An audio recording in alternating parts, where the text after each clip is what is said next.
Welcome on in. It is the Warchant Report powered by Cummins. Cummins Lifestyle. Give them a follow over on Instagram and join us for conversations every week on the Wake Up Warchant podcast. We're going to be giving away a free portable generator or power station to one lucky subscriber. You can check out all the cool things you can do with either your RV or your recreational lifestyle when you use Onan products, the product line from Cummins, the portable generators, portable power stations. Check them out in South Bend, Indiana, November 9th. If you're going to be in town to watch the Noles shock the world, there'll be a little bit of tailgate going on, details to follow, but check out this awesome RV. They got full power, shore power, all the good stuff you need, even if you don't have shore power, when you use Cummins products.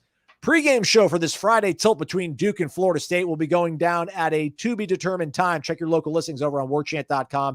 JCS will probably keep in the loop as well. Jeff and Tom will be doing a full show on Friday as well as we get ready for this one between Duke and Florida State. Irish O'Fell, Corey Clark join me here. One of them will be in Durham, North Carolina to watch the Noles taking on the Blue Devils. And we start off with things closer to home, everybody. We'll start off with you, Ira, because I get to yap all the time with our good friend over here, Corey Clark. I'm going to be the optimist here, believe it or not. Looking at this schedule, there are two treacherous games on this back half, but there's some winnable games. It feels like it starts Friday night against Duke.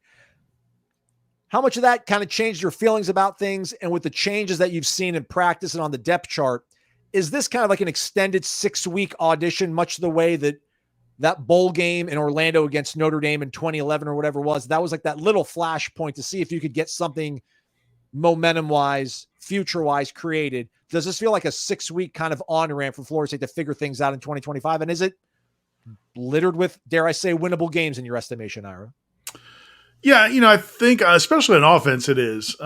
Defense, I don't sense a youth movement on defense. I mean, they're going to stick with Fentrell Cypress and Azaria Thomas and Josh Farmer, Daryl Jackson, and all those guys that have been playing all season, so Patrick Payton. So I don't think you're going to see a big youth movement on that side of the ball, but we are seeing on offense, we're seeing the young tight ends, Landon Thomas and Amari Williams, young receivers, even the young backs, and some young offensive linemen. So that side of the ball, I definitely feel like is kind of an audition to some degree of, okay, what do we have going into next season, and what do we need to go get in the portal based on how these guys do?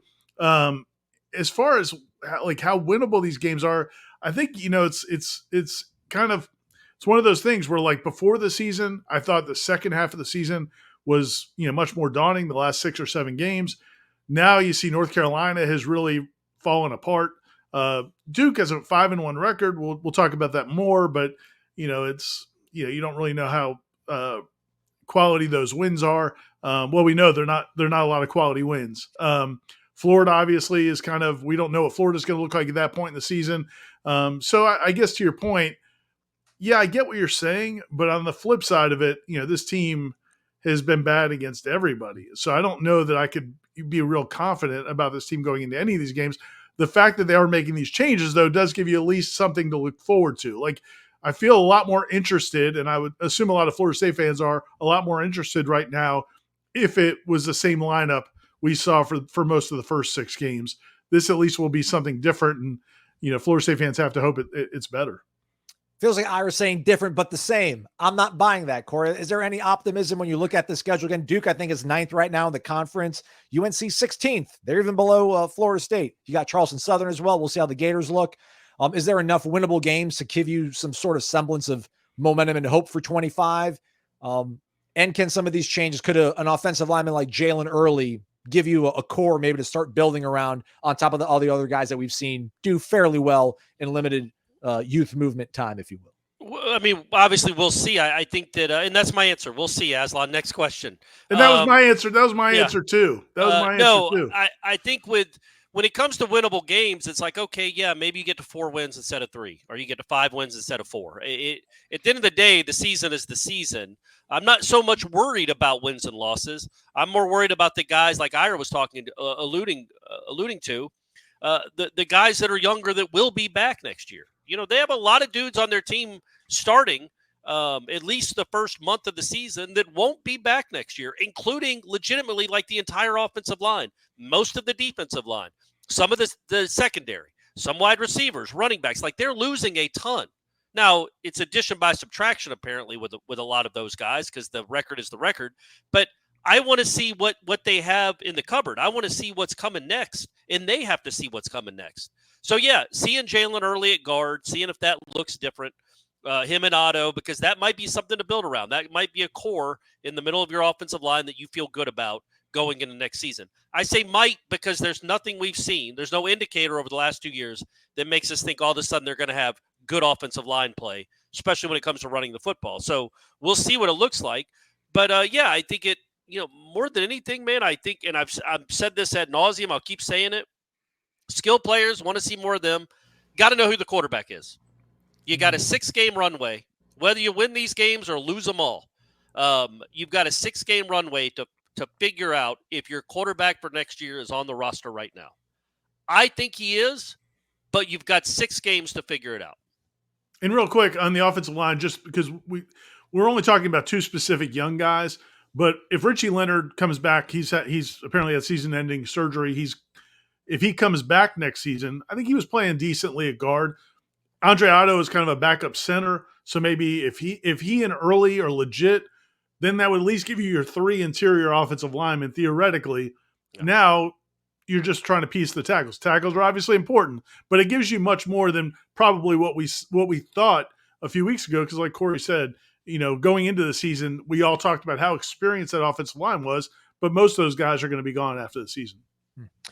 All right. Well, Corey mentioned quarterback, so let's get to that, Ira. I've asked him about this on the Wake Up Warchant podcast, the growing in popularity podcast. Rapidly rising. Rising. I like that one a little bit better. Soaring. You talked to George Henshaw, great former coach, assistant here at Florida State, NFL coordinator. So I'm sure you have a good idea of what makes these guys tick, what they're thinking about. How can Mike Norvell, riddle me this, I guess, Ira. How can Mike Norvell try to win games, which I think he's frenetically trying to get done, is win as many games as he possibly can, still see a road to 5-7, maybe going bowling. So how do you game plan beating Duke, but then also we're going to get Luke Kromenhoek involved in this game somehow?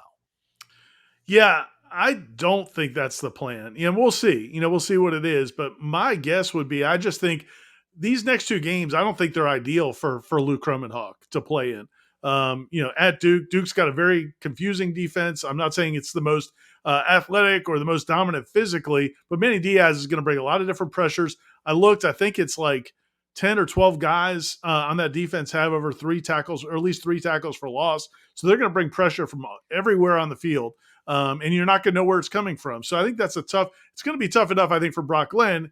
I think it would be a lot to ask Luke Kromenhoek to, hey, go out there, go get him, killer. Not because, again, it's not the physical ability. It's just where the pressure is coming from. And then the next week would be at Miami. So to me, with those last 4 games, that would be my approach. I would look more for Luke Kromenhoek to get in against North Carolina, Charleston Southern. Florida's defense isn't amazing.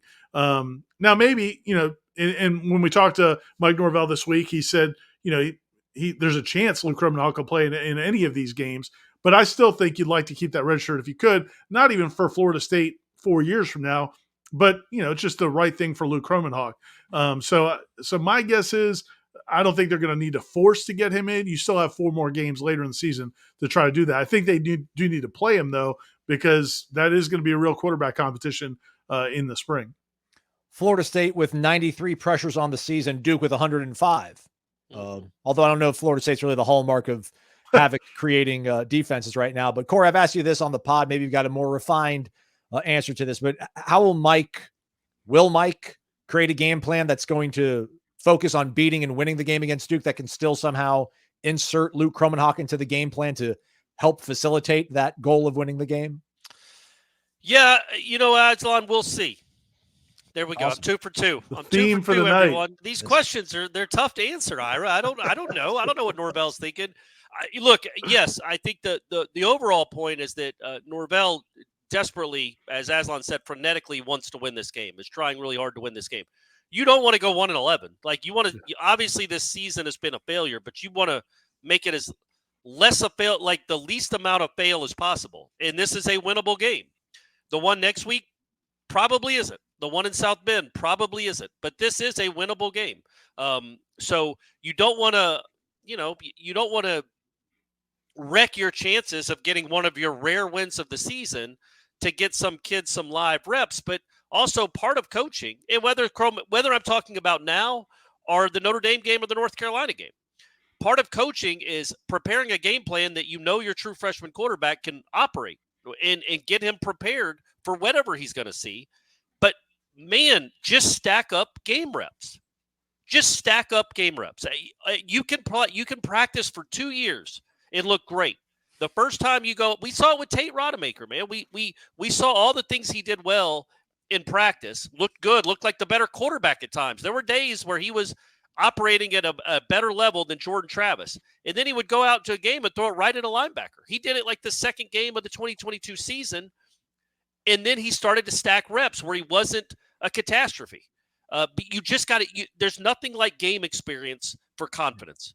And there's nothing like game experience to know what you have in a player. So I just think it's imperative. Yes, the first goal is to win or lose. And like Ira said, it's not imperative that he plays this week. But I don't want Luke Kromenhoek to go into December having taken 12 snaps at quarterback. That does nobody any good. Doesn't do him any good. It certainly doesn't do the coach trying to make a decision for next year any good. All right. Well, let's get a further look into Duke. We've got a matchup analysis from our guy, Matt LaSerre, catching up with guys on the Duke beat, and then we'll give you a key to victory each side of the ball. That's coming up next on the Warchant Report, powered by Cummins. Your favorite football team doesn't stop pushing its limits on the climb to the top, and neither does a global power technology leader like Cummins. Cummins has released its new QG4000i generator and is taking it across the country to show America that whether it's turbo diesel engines or taking it easy in your RV, life is a little bit better with a touch of the Cummins lifestyle. The Own and Unplugged tour is crisscrossing the country, including a stop in South Bend, Indiana, home of Notre Dame, when the Fighting Irish host Florida State on November 9th. FSU will play like a champion. You come by and tailgate like one. Follow Cummins Lifestyle on Instagram for updates, and don't forget to get involved every week in generating discussion on Wake Up Warchant for your opportunity to win free Cummins swag and a chance at a portable generator or power station. Cummins Lifestyle on Instagram. Give it a follow. We're back. It's the Warchant Report. It's powered by Cummins. Check them out again over on Instagram, Cummins Lifestyle, all one word. Get involved in Wake Up Warchant. Get your question asked in the mailbag. You can win an awesome own-in product from our friends over at Cummins. Matt LaSerre does a matchup analysis. Big.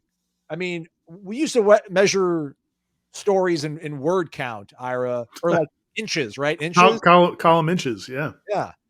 Scrolling, like amount of finger scrolls we need to match this one up on, if you will. Steve Wiseman covers the Duke Blue Devils thoroughly. Matt caught up with him to see what the Florida State Seminoles can expect on Friday night in Wallace Wade Stadium. All right, everyone, welcome back in as we try to get into this Duke-Florida State matchup, learn more about this Duke team. We have Steve Wiseman here with the Raleigh News and Observer. Just to get started with it, we'll go to the quarterback position. Malik Murphy for the Duke Blue Devils, transfer from Texas. How has he kind of been for you guys this year? He's got a big arm. He's 6'4", 6'5", 240, so he can really fling it. And they throw the deep ball a lot more with Malik under center than they did. But he's done the job. He does put the ball in danger a little bit. He's got 5 interceptions. So there's some a little bit of work to be done there. It's averaging about 1 a game, which again is a little bit more than you want. But I think overall, he's somebody that when you were building the team, you brought in a guy with experience starting at Texas. He'd won 2 games for Texas last year, and they're 5-1 with him at quarterback. So they brought him in to solidify that position. And he certainly has done that. Yeah, and then going into the weapons, who do you think we could see making plays at either wide receiver or running back for this Duke team, especially with your starting running back hasn't really played a whole lot this season, only played 3 games. What's his status? Yeah, Jaquez Moore, who was the one guy with experience coming back for experience at Duke, I should say. He was the starting running back when the year started. He suffered a foot injury in the first quarter of the second game of the year up at Northwestern, and really hasn't played much since. He played a little bit against Georgia Tech before the open week, but he tried to go and wasn't able to. So he's really fighting through it. Star Thomas has stepped in and produced 3 100-yard games, including just a tremendous performance against North Carolina when they came back to win that emotional rivalry game. They were behind 20-0 at halftime, came back to win 21-20. And Thomas had 166 yards and ran for a touchdown, caught a touchdown pass. Really has been a tremendous find. And he at receiver, Jordan Moore is somebody that the conference knows about. He's been a really, really solid receiver for Duke the last couple of years. He's been on the receiving end of a lot of the deep balls that Malik Murphy throws. And so, you don't get a high percentage on those, but when you hit one, you really hit one. And he's been able to hook up with them on those. Early on, he was Malik's top target. He'd get targeted, 10, 11, 12 times a game. As teams have started to adjust defensively and kind of throw more bodies at Jordan Moore, you're starting to see Eli Pancol get some catches. He has 5 touchdowns this year. Samir Hagens is starting to get some more attention. Also, and then flipping sides to the defensive side of the ball, Manny Diaz, as a lot of Florida State fans are familiar with from when he was at Miami, loves to blitz, loves to scheme up a bunch of pressures while disguising coverages. Norvell's talked about it a little bit this week at practice. We'll start off with the defensive line. Who kind of up front stands out? DJ Anthony and Wesley Williams, who both had experience from last year. They were two of the guys that came back. Wesley wasn't a starter. He is now. He's playing really well. Kendi Charles came in as a transfer from Liberty, and Aaron Hall is another guy that stepped in. Awesome. And then as we go to the rest of the defense, linebackers, secondary, just doing the research, the linebackers seem to be really good. What is there? Yeah, I have to start with Alex Howard, another transfer who came in from Youngstown State. And it's been important because Nick Morris, the starting middle linebacker, has been hurt. He hasn't played since the first game of the year. So if they hadn't had Alex Howard, I don't know what they do. Trey Freeman, second team All-ACC last year, expected to be a force at linebacker this year. Because of the injury to Nick Morris, they've had to have Trey kind of move around in different linebacker spots. He's played all 3 positions at linebacker. So his stats are a little bit down because he's had different responsibilities, but he's still an important player for them at that position. Yeah, and then lastly, I think the last position group we haven't really gone over yet is the secondary. Been fairly decent. There's one person with 2 interceptions, but I'm sure you can tell us more all about that. Yeah, Terry Moore at safety has gotten a couple of picks, and he's been close on a couple more. He's become a ball hawk for them, and that's kind of what you want in that rover position at center or safety, right? You can move around the center of the field and make plays. Another guy that stepped in and is playing really well is Cameron Bergeron, number 4, who was a reserve last year. In this defense that Manny Diaz runs, they have kind of a hybrid position. It's not really a 4-2-5 because Bergeron's more of a safety, so I guess that makes it a 4-2-5 when he's in there. Sometimes you have 3 linebackers, and so you have a bigger guy for run support. But Bergeron's been able to help with run support, but he's also kind of built like a safety. He hits hard. He can defend passes. He was hurt some in their last game against Georgia Tech. Didn't have as much playing time, and it cost them. They gave up points in the second half, which they hadn't done much this year, and they lost the game. So they think he'll be back healthy Friday night after the break. He's somebody to keep your eye on, number 4. Thanks a lot to Matt. Thanks a lot to Steve. All right. Keys to victory. We used to do this where we'd give 3 keys to victory, but we shouldn't be all that picky. Let's find one that we can maybe hang on to. Defensively, Corey, what do you hope to get from Florida State? What do they need to do to slow down this Duke offense that has got a quarterback apparently with a very strong arm? Very, very strong arm. Adam Fuller would like to tell us on Monday. Very strong arm. Good. It is not a great offense, though, so slow down is not asking a lot. You're not trying to slow down, name a team, Georgia or Alabama or Ohio State or Oregon. You're trying to slow down Duke, who is one of the very pedestrian, one of the bottom 3rd offenses in the country. They actually have a really bad rushing offense, too. It's better than Florida State's because everybody's is, but they're like 108th in the country in rushing. They do have a kid, Star Jones, a running back. He averaged about 4.5 yards a carry. He's already got 120 carries that is on pace for 1,000 yards. But my key, man, is the key every week, really. Stop the running game. It shouldn't be that hard. You have a better defensive line, theoretically, on paper, than they do offensive line. They should not be able to run on you because they don't run on many teams. And if you can get them into predictable passing situations, then your pass rush can take over against a quarterback that is not all that mobile, which is something this team has not seen a lot of. Usually it's a kid that can really run back there. But this ain't that. So yeah, if you can get them into 2nd long, 3rd and long, your chances are really good. And it'd also be nice to create a turnover, Ira. They've created 3 turnovers all season, which is through 6 games is not great. That's a 0.5 per game, Corey. Yeah, it's 1/2 turnover per game. My quick math. There it is. And they didn't get a turnover last game, so by their own average, they're due to get one. They're due to create one on Friday night. All we could ask is for the team to make the improvement from the bye week to this game, as Corey made from segment 1 to segment 2 and not leaning on, we'll find out. We'll see. We'll see. You'll see on your TV screen, Aslan. I also did want to just say real quick, because I've mentioned it before earlier this week. I want to see you play with the urgency you need to play with. I want to see aggression and physicality swarming the football. That is something that was on display once this entire season, and that was against Cal. Other than that, you haven't seen it at all. I would really, really like to see that against an offense that is not good. Go physically dominate them, or at least try to. Be fast and physical, please. Okay. Offensively, plenty of things Florida State needs to. I don't know if they need to do plenty of things to beat a team like Duke. Maybe there was just one key to it. What is it, Ira? Well, first of all, can we get Corey to do the pregame speech? Or maybe like Mike Norvell could just like have guest pregame speech people to kind of fire up this team. Try to find something that works. I think Corey got me fired up when he was saying, "I want you to play with physicality." I want to get out there.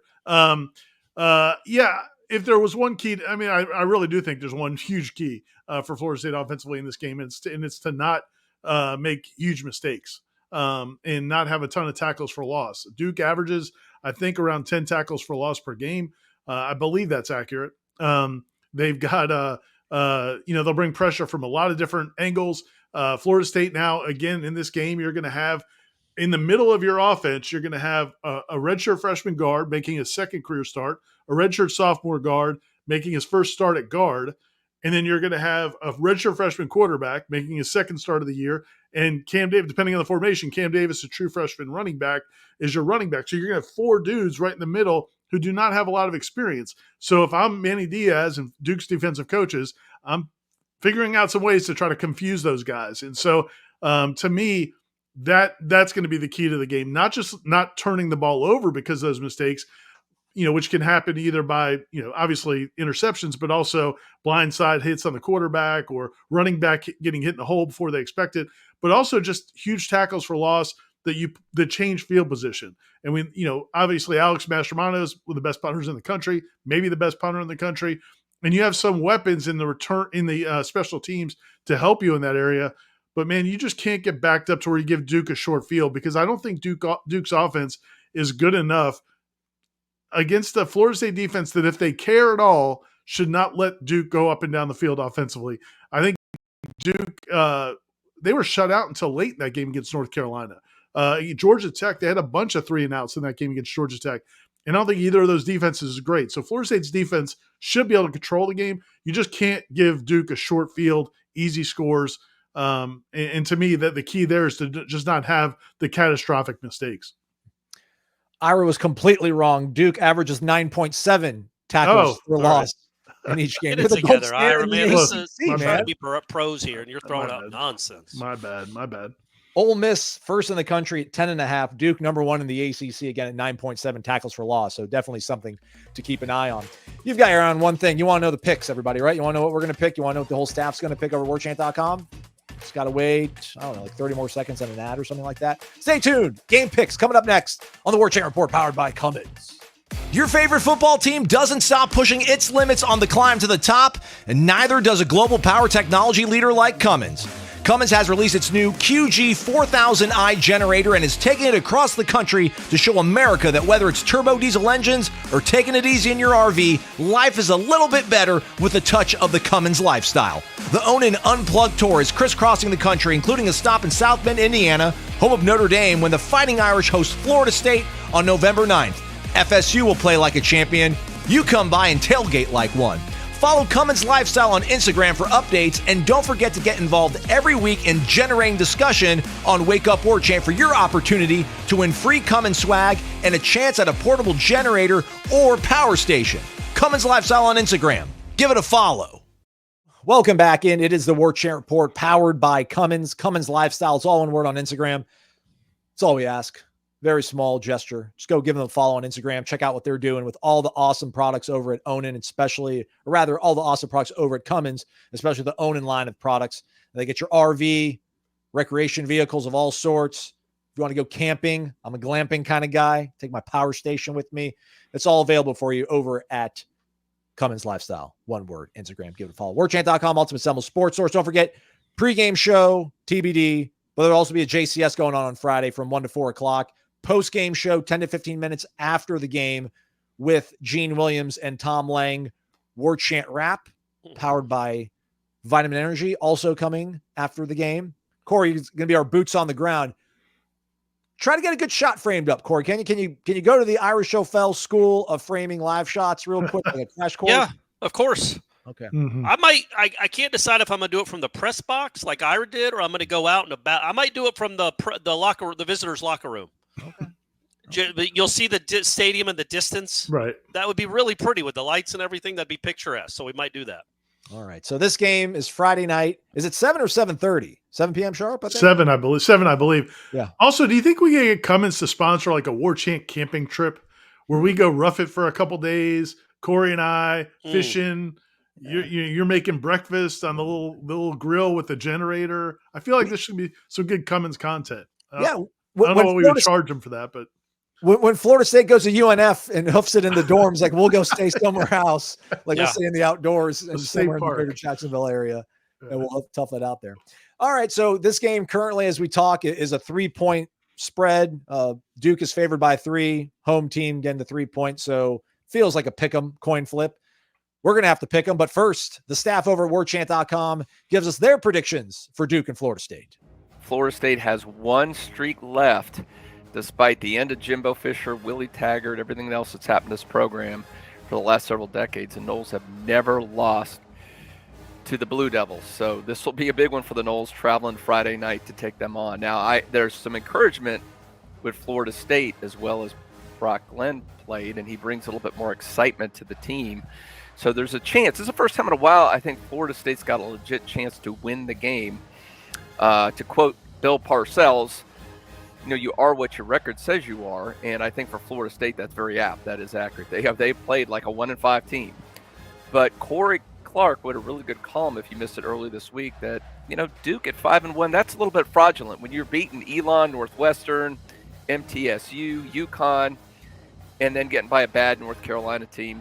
That doesn't do much for me. And sure, they lost to Georgia Tech by 10 points. Well, that's kind of not too dissimilar to what Florida State played against Georgia Tech. So I think these are two pretty evenly matched teams. The difference in my mind is Florida State just they haven't played well. Duke has played fairly well for what their talent is. They seem to be better coached. They make fewer mistakes. And that seems to be the difference. I don't know the Brock Glenn factor, how that will change out this week, but until I see something a little more from Florida State in terms of that consistency, not making the mistakes, I got to go with that streak being broken. Wouldn't be surprised if it didn't happen, but man, I think Duke's going to edge this one out. Team of the Blue Devils 20, Florida State 17. Hey, look at this. We're both going to make a pick at the same time. We were already together, as we're usually doing, and as we're wont to be, I guess I should say. So, Tom, we got to make our pick for Florida State Duke. Here you go, Aslan. I'm going to go Florida State 24. 24. Woo! Prodigious day at the office for the boys. Duke 21. Oh, Noles and a nail biter. Okay. I feel like Mike's offense might be necessity is the mother of Mike's creativity. I think that you might see some cool stuff this week. So I'm going to go. I'm not trying to play the Price is Right game. This is honestly what I was going to say. You're going to take 27, aren't you? Yes, I am. Not I knew you 28. would go. Not 28. Not 28. 27. Old Fitzy gets involved again. 27-17. Woo! Oh, my God. What has happened here? The Noles are 2-5. Cool. A rocking chair game from Tom Lang. How about that? All right, guys, about to start the travel up to Durham for this game. I think it's going to be fairly boring. Both teams have an awful third down conversion percentage. Duke's actually worse than Florida State at 128th in the country, and Florida State's at 127th. So with that being said, I think it's going to be a lot of defense, a lot of 3-and-outs. I think this will be a big game for the Florida State defense. The only thing I'm worried about is getting to the quarterback. The Duke offensive line is very good when it comes to pass protection, top 10 in the country. So that's something where Florida State could have a weakness and could cause Duke to really up their third down conversion percentage. But anyway, I still in general think it'll be a low scoring, very boring game, like 2 touchdowns each, if that. I mean, it's Florida State, we're talking about 2 touchdowns would be a blessing. So I'm going to go Duke 14, Florida State 10. All right, there we go. Some Positive momentum generated from the rest of the folks over at Warchant.com. Now it's our turn again. 3-point spread, Duke, Florida State, Wallace Wade Stadium, Durham, North Carolina. Friday night on ESPN2. Ira Schofel, how do you see this one playing out? Yeah, you mentioned that point spread, by the way. So Florida State still never lost to Duke. I think they're 22-0. This is the first time they're an underdog against Duke. So it's it's not a great situation for Florida State football. But I will say this: I like the Noles to not only cover, but to win this game outright.